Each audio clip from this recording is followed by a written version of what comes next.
అటువైపున ఈ రెండు కరకట్టు వాలులు కరకట్టు గోడలు కూడా దాదాపుగా 500 కోట్ల రూపాయలతో ఈ కరకట్టు గోడను కట్టడమే కాకుండా ఇక్కడ కరకట్టు గోడ మీద కృష్ణలంక ప్రాంతం ఎప్పుడూ కూడా మునిగిపోతా ఉన్న పరిస్థితులే. ఎప్పుడు వరదలు వచ్చినా కూడా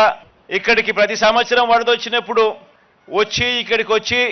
4 మాటలు చెప్పే కార్యక్రమమే కానీ ఖచ్చితంగా ఈ ఏరియాకు ఈ గోడ కడితే ఇటువంటి పరిస్థితి రాదు, ఈ గోడ కట్టాలి అన్న ఆలోచన చేసిన పుణ్యం ఏ ఒక్కరూ చేయలేదు. అది ఒక్క మీ బిడ్డ ప్రభుత్వంలోనే జరుగుతా ఉందని చెప్పడానికి సంతోషపడతా ఉన్నా.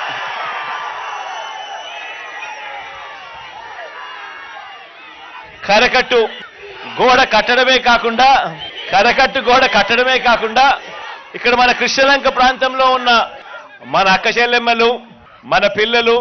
మన అవ్వలు, మన తాతలు అందరూ కూడా ఆహ్లాదకరంగా సాయంత్రం పూట అలా పార్క్ లో నడుచుకొని పోయేట్టుగా ఇదంతా కూడా ఒక